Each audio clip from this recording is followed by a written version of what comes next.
The great chamber of the Galactic Council fell silent as the final vote was cast.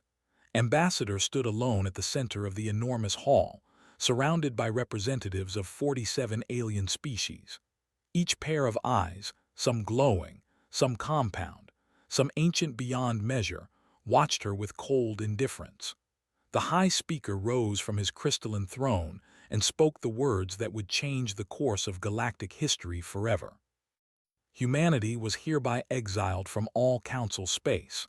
Their colonies would be seized. Their ships would be confiscated. Their people would be returned to Earth and forbidden from ever traveling beyond their own solar system again. Kept her face calm, though her heart burned with fury.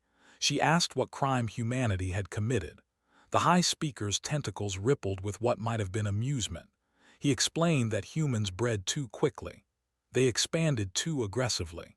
They questioned traditions that had stood for 10,000 years.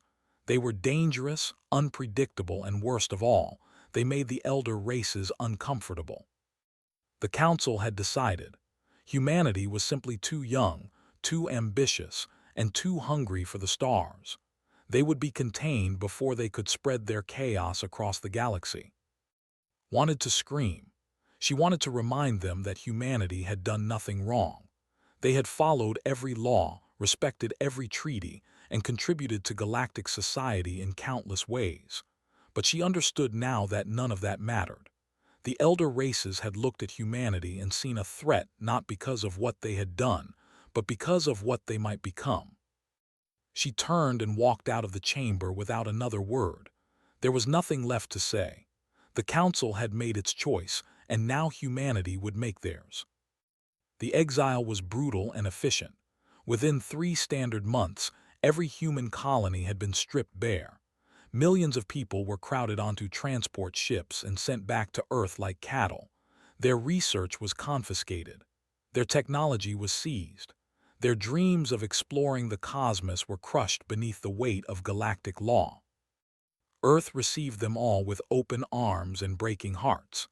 The planet that had once seemed too small now held the entire human species once again.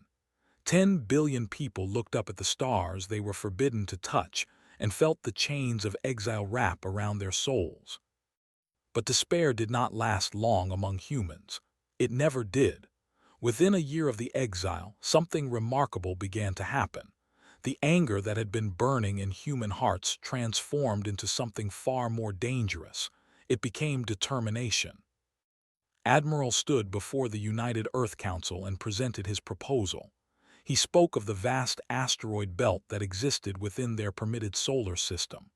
The Council had forbidden them from leaving, but they had not forbidden them from building. Every rock, every chunk of ice, every speck of metal floating in their system belonged to humanity now, and they would use every gram of it. The construction began slowly at first. Mining ships ventured out to the asteroids and began harvesting materials on a scale never before attempted. Factories were built in orbit around Earth, around Mars, around every moon that could support them. The entire human species united behind a single purpose, and that purpose was survival. 20 years passed. The Galactic Council forgot about the exiled humans, confident that they had dealt with the problem permanently. The elder races went about their ancient routines, never bothering to check on the primitive species they had locked away in a forgotten corner of the galaxy. They should have watched more carefully. Captain Sarah commanded the first vessel of the new fleet. She stood on the bridge of the Prometheus, a warship unlike anything the galaxy had ever seen. The humans had not simply rebuilt their old technology. They had started from scratch, combining every scientific discipline into something entirely new. The Prometheus was faster, stronger, and more deadly than anything the Council possessed. And it was only the beginning. Behind the Prometheus floated an armada of 10,000 ships. They had been built in secret, hidden in the shadows of gas giants and buried inside hollowed asteroids. Every human who could work had contributed. Every mind that could think had innovated. Every heart that could beat had done so with the rhythm of revenge. The first target was an observation post at the edge of Council space. The station was supposed to monitor human activity and ensure they never violated their exile. Instead, it had become lazy and complacent, staffed by bored officers who never expected anything to happen. The attack lasted exactly 4 minutes. The human ships dropped out of hyperspace, unleashed a devastating barrage, and disappeared before anyone could send a distress signal. When Council investigators arrived 3 days later, they found nothing but floating debris and a single message beacon. The message was simple: humanity remembers. Humanity has returned. Humanity will not be caged again. Panic spread through the Council like wildfire. Emergency sessions were called. Military commanders were summoned. The elder races suddenly realized that they had made a terrible mistake. They had assumed that exile would break humanity. Instead, it had forged them into something far more dangerous than they had ever been before. The war that followed would be remembered for 1,000 generations. Human fleets struck at Council targets with precision and fury. They did not seek to conquer territory. They sought to prove a point. Every military installation was a target. Every symbol of Council authority was destroyed. The elder races had treated humanity like children, and now those children were teaching them the cost of arrogance. General led the ground campaigns. His soldiers were not the largest or the strongest in the galaxy, but they were creative in ways that alien minds could not comprehend. They used tactics that had never been seen before. They adapted to every situation with a speed that left their enemies bewildered. What humans lacked in physical power, they made up for in sheer unpredictability. They were the first to fall. Their crystal cities shattered beneath human bombardment, and their proud fleets were hunted down one by one.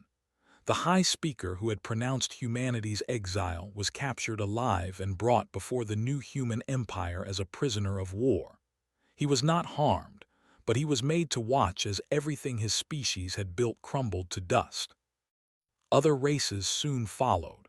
Some surrendered immediately, begging for mercy from the humans they had once looked down upon. Others fought desperately but found that decades of peace had made them soft. The Council had not faced a real war in centuries. Humanity had been preparing for one since the day of their exile. But not all victories were won through violence. Ambassador, now an old woman but still sharp as ever, led the diplomatic efforts. She traveled to worlds that had not yet fallen and offered them a choice. They could join the Council in defeat, or they could join humanity in building something new. Many chose to join. A species of brilliant engineers who had been marginalized by the Council for generations were the first to ally with humanity. They brought their knowledge of starship construction and received human protection in return. Soon, other marginalized species followed. The traders, the philosophers, the warriors, all of them found a place in the growing human sphere. The human empire was not built on conquest alone. It was built on opportunity. The Council had maintained order through rigid hierarchy and ancient tradition. Humanity offered something different. They offered change. They offered growth. They offered the chance for every species to reach their full potential, not just the chosen few. 50 years after the exile, the Galactic Council officially surrendered. The remaining elder races accepted human terms and dissolved their ancient institution forever. A new governing body was established, one where every species had an equal voice regardless of how old or young they might be. Admiral did not live to see the final victory. He had died 10 years earlier, leading the assault on the Council's capital world. But his legacy lived on in every ship that flew under the human banner and every planet that had been liberated from Council control.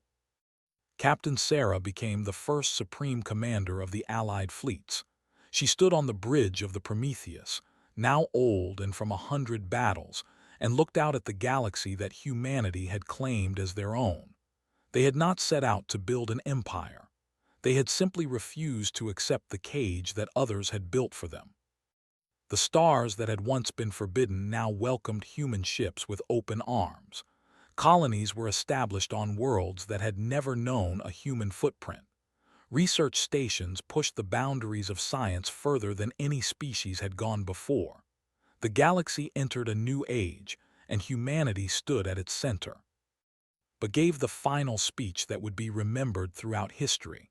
She stood before the representatives of 100 species and spoke of what humanity had learned. They had learned that strength alone was not enough. They had learned that vengeance was hollow without purpose. Most importantly, they had learned that the galaxy was stronger when every voice was heard. She concluded by saying that humanity had been exiled because they were different. Now, that difference had become their greatest gift to the galaxy.